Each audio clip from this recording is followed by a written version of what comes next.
I want to introduce great friend of mine, Chris Kelty.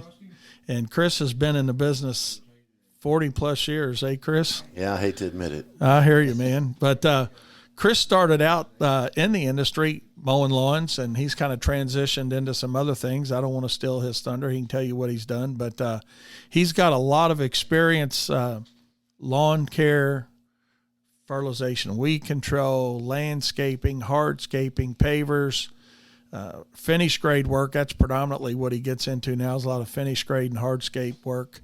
And not that he's a jack of all trades and a master of none, because that can be a problem too. I mean, we talk about that a lot. We can't diversify too fast, but he's been in the business a long time. So with that being said, Chris, I'll let you tell everybody about your business a little bit, when you started and what you're into, and we'll go from there. All right. Well, I appreciate it, Wayne. It's been over 40 years now, and like you said, we started out in the mowing industry, and we mowed at one point 435 pieces of property a week, and we kind of segued out of that, simply one due to employees, one due to competition in the business. It just became hard to make it as far as payroll with that many guys cutting that many lawns. So we started getting heavy equipment, so we started moving more into the finished grade line of things, and paver patios and helping people dig pools and a bunch of different other items like that. It's worked out really well because that's what's helped our relationship. How'd you, just curious, I mean, we got very small services listening to us, and we got very large services listening to us on Turf's Up Radio. Mm-hmm. How does a guy build to 400 plus mowing accounts? Because, I mean, that goes back a lot of years. I mean, I know that goes back, probably late 80s? Yeah, that was. Because I know that's when I first met you, and you were a mowing maniac, man. Yeah, that was late 80s and early 90s. And what had happened was we had got with a couple of different companies that did, like Elder Serve was one of them. And basically it was a service that they provided, lawn services for the elderly. So we started helping them, and they ended up dumping 125 accounts in our lap, like overnight. And so luckily for us, we were able to shake and move and had enough guys on staff that we could put 2 more mowing crews out to do that work. And then, I mean, we stayed steady with 280, 260 all the time. And then they dumped that big group in. But really the way we pulled it off was we were very adamant about our routes. We had a tight route. We had a very tight route. It would be nothing for us to pull into a subdivision and do 18, 19 homes in that same subdivision, and maybe be doing the subdivision outland, the entranceways, et cetera. And so that allowed us to pull in with 3 crews and almost do 45 lawns, it seemed like, in a 5-mile radius. I got you. That's how we pulled it off. We could have never drove, one end of Louisville to the other and done that kind of route. I know we tried keeping you over on the that west side, that Dixie Highway side. Man. A lot of people do. But hey, it's all joking aside, it's a smart thing to do. Yeah. I mean, and I think that's one thing that for our listeners to understand, that you can't be driving 15, 20 minutes in between jobs. And it won't make sense on lawn. It won't make sense to have 3 men or even 2 men in a truck at today's rate and today's payroll rate and stuff to drive that far between jobs. I mean, even if you're getting $50 a lawn, you take 2 $15 an hour guys, say, and you take the truck and the fuel and the insurance and everything else it takes, what are you really getting out of that? That's right. I mean, I always tell people, you can stay at home on the couch for free. That's right. And I do that before I go anywhere. Yeah, that's right. It took me 9 years to figure that out, Chris, and I was more profitable leaving my stuff parked than I was using it. Well, and the thing is that's the mental part of it. You think to yourself, well, I got to take it out and do something. But then you take it out and you get back at the end of the day and you think, well, I did $400 worth of work. Well, then you realize you broke a belt on a lawnmower or a hydraulic pump went out or something. You're like, well, what did that get me? Nothing. Yeah. No, that's right. Now I got a down machine. I got to pay to get it fixed. What would you say in your experience, Chris? And I appreciate you being on with me. And we've known each other so long. I didn't prep you for any questions. I know you don't need any. I don't need any prep with you, Wayne. we have plenty to talk about all the time. That's right. But what would you say one of the biggest mistakes you made, just in business in general, when you first got going? I mean, what's the takeaway for somebody listening to us today? Probably one of the biggest mistakes was letting my eyes get bigger than my stomach, or so to say. You sit down, you go to the buffet, and you get yourself a big fat plate of food, and halfway through it, you're almost feeling sick because you got too much to eat. And that's what I really started doing. I started cutting through why was I taking care of a customer? Like you said earlier, you fired a customer. I'm sure we'll talk about that. That's a good point.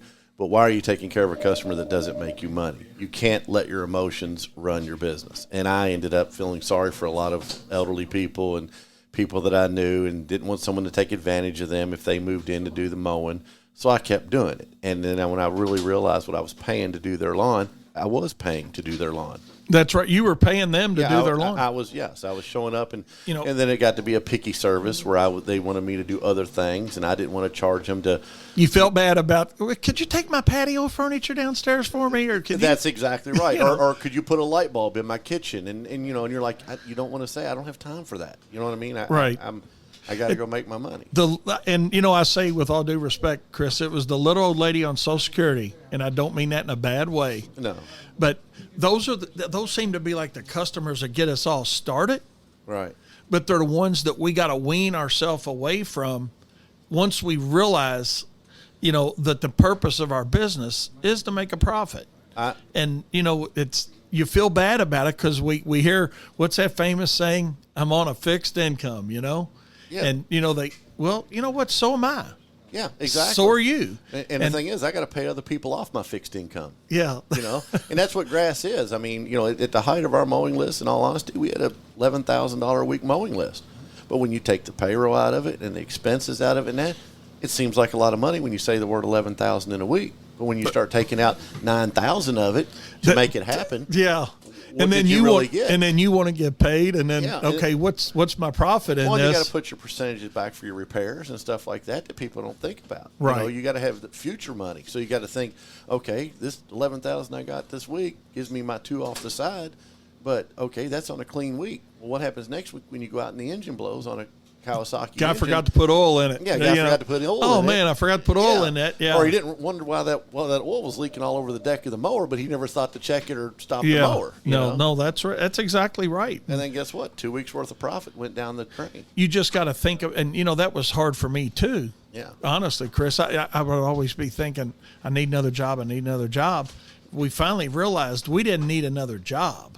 We needed to know what it cost us to do the first one. And you needed a better job. And we needed a better job. So what it helped us to do when we finally sat down and figured out what it cost us to pull up in front of somebody's yard, that did two things for us. One is it helped us understand that volume wasn't ever going to fix the problem that we had.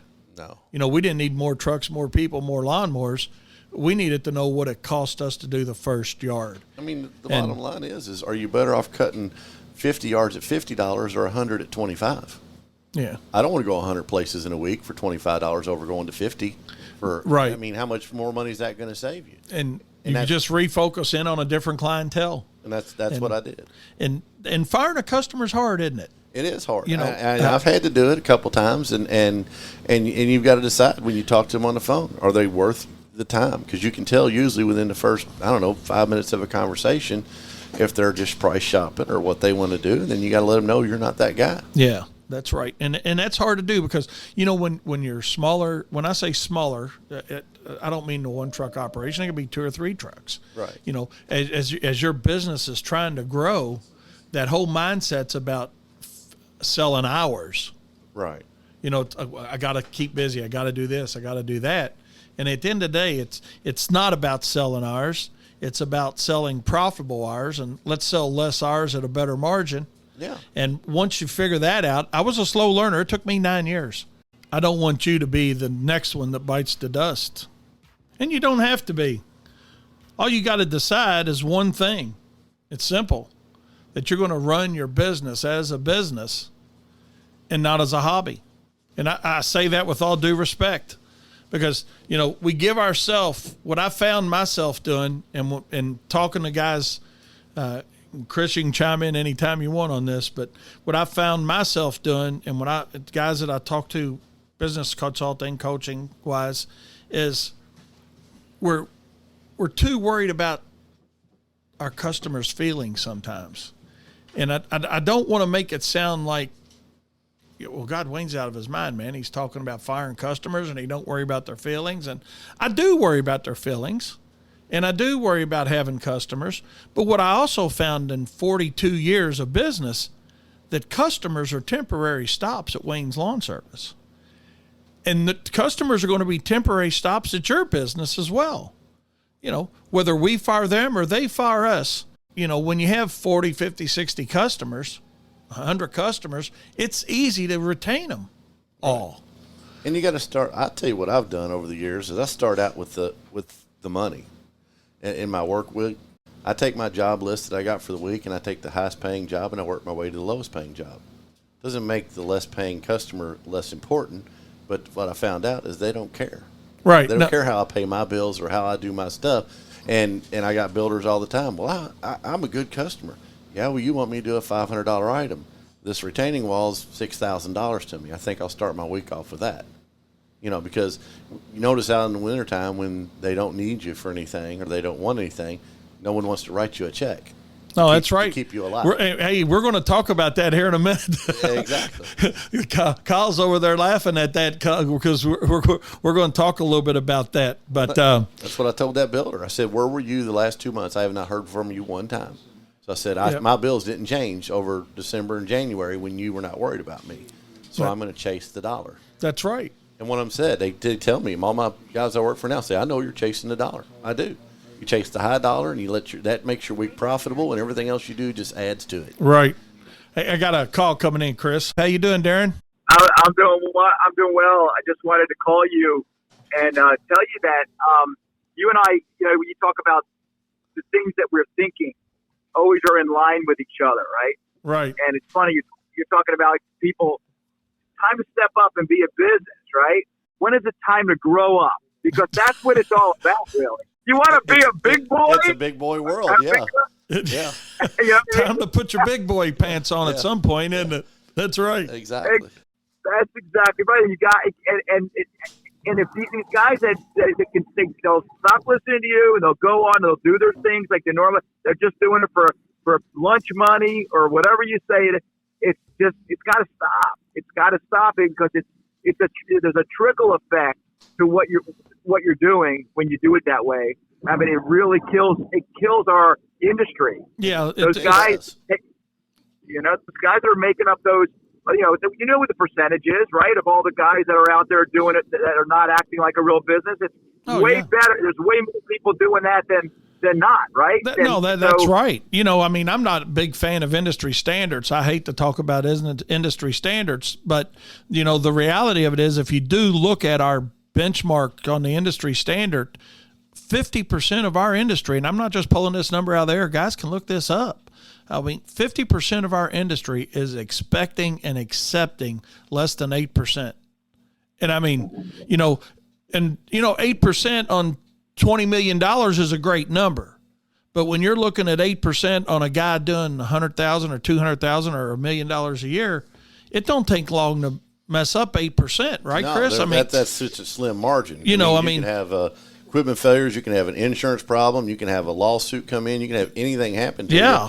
Breakdowns, whatever, and it doesn't cover anything. So, to your point, Darren, it's unfortunately, we're in an industry that's easy to get into, but just as unfortunate is the failure rates for our industry. Because when you look at failure rates for our industry, man, and you can look it up on the Small Business Administration, it's a statistical fact. The only thing that fails more than we do is restaurants. You know, that's so true. And you know, speaking about things that pop up, like, you know, lawsuits and stuff like that. There's something I wanted to talk to you about before or later is that a lot of guys, you know, we always give in when a client wants something, might be a whole new subject, but when they want something added and you say, okay, I'll do it for you. Yeah. You know what they call that? They call that the While You're Here program. While you're here, why don't you, like that's just, it's a bonus they get. And I say there's no while you're here is while I'm here.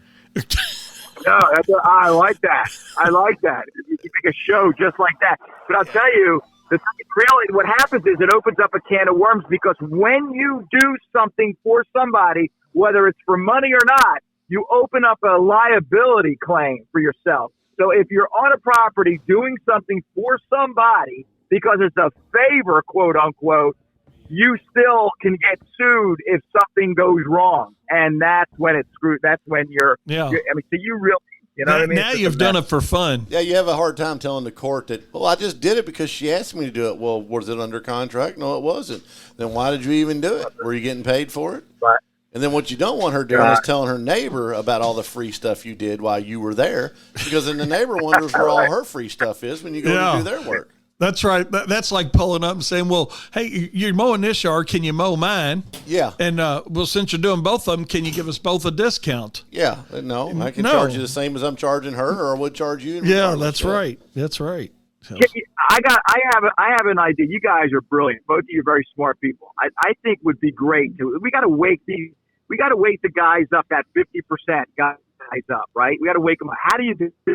Can you together come up with 3 questions that a landscaper or a small business owner can ask themselves, and if they answer all 3 in that yes, that they would urge them to wake up and realize they need to do things the right way. Can you come up with 3 questions? Number 1, do you like your job? Number 2, do you want to have it tomorrow? and number 3, should you have stayed home today? You know, you should just stay. Really, yeah. I mean, I like my job. I like what I do for a living, so I like to go to work. But at the same time, none of us like it when we have those days where you walk up, you know, you had a flat tire on the road and you had to call a tire service to come get your 12,000-pound truck off the side of the road and put you an $800 tire on it while you wasted 5 hours of your life you'll never get back. And no one likes it when when you show up to a job and you go to start your equipment and nothing's running. You know, we all have those days where you're like, I could have stayed home. But then you have those days where you show up and the money just, you seem to do one job after another and everybody comes back and your equipment's all intact. You know, it gets put away in the garage and you're like, I love this. I should be doing this every day. I'm going to tell you one more thing. I'll let you guys, I'm going to listen to you. But I would tell you, my brother-in-law, when I was younger, he used to say to me, Darren, I don't get out of bed for less than $250 a day. That's what he used to say years ago. And I'm like, what are you talking about? What if we offered you $200? Because I don't care. I don't want it. I want $250. Yeah. I loved it. Yeah, and you don't realize it. Well, and that's it. More guys got to realize what it cost them to put the key in the door. You know, and like I say all the time, I went 9 years not knowing what it cost me to put the key in the door. And you know what happens too as a guy grows from, you know, a one person operation, you know, and I see this all the time. It happened at Wayne's Lawn Service. You know, as you hire that first person, that second person, or you put on another truck, those guys in their mind, they see $50 a stop and I'm doing $20 or 20 yards a day. Man, that guy's making $1,000 a day, but they ain't thinking about that $800 truck payment, you know. So, you know, and the insurance, the fuel, the overhead, Wayne, I'm sorry, I ran over a rug today, you know, or, you know. I got caught up in the motor and tore the fan shroud out and we blew the belt. Yeah. You know, so I think a lot of it goes back to educating the people that work with you as well, that, you know, you can't do the easy math like that. It doesn't work that way, unfortunately. Is it different? Is it different nowadays than it was when we were growing up, when we were in the business back in, you know, when we were 17, 18, 20 years old? Is it different now? I don't know that it's different. The only thing I think is the equipment's gotten obviously way better, but it's also gotten way more expensive. Yeah. It has a longer lifestyle. I mean, hell, my first Bunting mower fresh from the factory was like $3,200. Yeah, you know, and that was for a 48-inch, you know, cut mower that, you know, had a Kawasaki motor. I think the consistent part of the industry is that I see, just quickly thinking about Darren, and you know, is that it's still an easy business to get into, and as an industry, we're still undereducated from a business perspective. We're not stupid. We just so I don't want anybody sending me hate mail saying, man, Wayne, you just called us all out and said, no, you're not stupid, because I wasn't stupid. I just didn't know what I didn't know about the business side of the business. You know, the leading person that gets into our business is the hourly guy. And he only looks at our business from an hourly standpoint. So that's the problem you run into. So you get a guy, he goes out and says, I can buy a mower for 0% interest, and I was making $15 or $12 an hour at this job I had. Yeah. If I make 18, I'm doing so much better. Yeah. So he takes so what he does is he takes his whole day, like your 250 guy, and he breaks it into an hourly day. So that guy said, if I can't make $25 an hour for my 10-hour day, I'm not going to get out of bed. So that's what these guys do. They put it in a $20 or $25 an hour mindset. That's right. And they go out and they try to work it that way. And and they're thinking, man, God, this is a lot better. I'm making 3 times as much as making them a job. You can't turn a business like ours into an hourly salary. It's not a paycheck mentality. I call it job. Well, lawyers do hourly salaries because they want to bill every minute they talk. We don't get to bill every minute. You got hours going to jobs. You got time of the day. You can't bill. Yeah, speaking of attorneys, Darren, and doctors, and Chris, how many times haven't you had one of them guys say, damn, I don't make that much in an hour. I can't believe you're charging me that. That's right. Well, no, but you know what? I've got X number of thousands of dollars of overhead that you don't have either. Exactly. You're getting paid just to be you. We got to get paid because of what we own and to be us at the same time. But anyways, hey, Darren, thanks for calling us, my friend, and we appreciate you calling in. Great talking to you. All right, man. All right. Have a great day. Thanks. All right. I want to get back to what we were talking about. First of all, what provided me the impetus to make my change in my business. I came in on a Friday afternoon, and it was about 170 degrees outside, and I sat at this same desk that I'm at right now, and I put my hand on my chin, and I said, "Phew, man." It's exactly what I did. I went, "Phew, man, I never will forget it." And it was going to be one of those Fridays when, guess what, Chris? Everything was going to go wrong. Everything, it hadn't been a great day. Your shoes didn't fit when you got out of bed, so you knew something was wrong. And it was going to be one of those Fridays when there wasn't a check for Wayne. And I'm thinking, man, I've humped it out all week long. And I luckily enough, I've always had enough to pay my guys, and I was always the last one to get paid. And I think Chris probably. Oh, I just started taking a salary. After 40 years. After 40 years, he finally figured it out. Yeah. But no, and that's when I decided we were going to change. And that's why now it doesn't bother me to make a change and fire a customer. We had a dental place we were taking care of, and this year, guy signed a contract, knew what it was going to cost him to have the snow, right? He knew what the ice melter was going to cost. He knew what the sidewalk crew cost. He knew what the plow cost. And every time he got an invoice, he was calling and saying, I got to talk to you about your invoice. I don't understand it. No, we don't have to have a conversation about our invoice. I don't go to Texas Roadhouse and get an 8-ounce sirloin and a baked potato and an onion and a drink and tell the waiter we got to talk about the invoice at the end because I saw the price. Yeah. And it's frustrating. Yeah, it's frustrating. That's what I told the guy. He says, well, I've never had to pay this much in 30 years. I says, I've been in business 42 years, and I've never had somebody question a contract price invoice as much as you have. Why was he calling you in the first place? Because the ones he hadn't paid that much to weren't showing up and doing the job. Yeah. So I said, here's what we're going to do. You're going to pay for the work we've done, and we're going to cancel the contract right now. You're out. I'm out. Don't worry about the cancellation.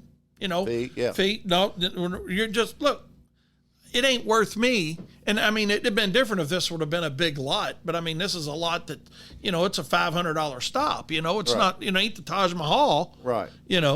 And, so. Well, that's one thing I got to tell you about this industry with you. You have managed to do your contracts, do them right, keep people on the know of where they're going. I've not been as good as you about that. I do a lot of sub work, obviously, like I do with you and other people, so I don't worry about the contract aspect of it.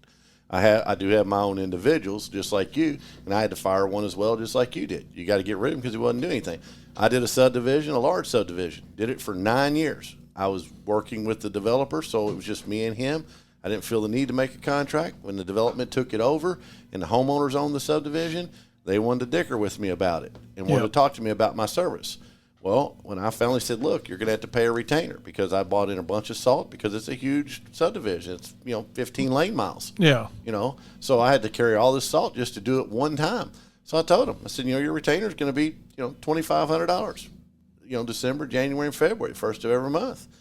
They said, absolutely not. We're not doing it. I said, well, guess what? Absolutely not. I'm not doing it. And so I dumped them, and they couldn't believe it. They're like, well, we're big. I said, find somebody else. I found out through this past couple ice storms and snows. Yeah. everyone in that neighborhood was asking where I was at. They get complacent. It's kind of like we get complacent as business owners sometimes. I think our customers get complacent with good service after a number of years, and they forget what it was like. They got to go somewhere else. It's like if they got to try something. I had that phone call this morning. I swear to God, Chris, a guy that we've been taking care of, his yard and his 2 daughters' yards. And he said, I understand Grace called you up and is not going to be using your service. I said, yeah. He said, they just don't, them young ones don't get it. Don't get loyalty. No. And he said, I know I can call you all, and your call will call back, and it's resolved. And he said, most importantly, it's resolved with my wife. Okay.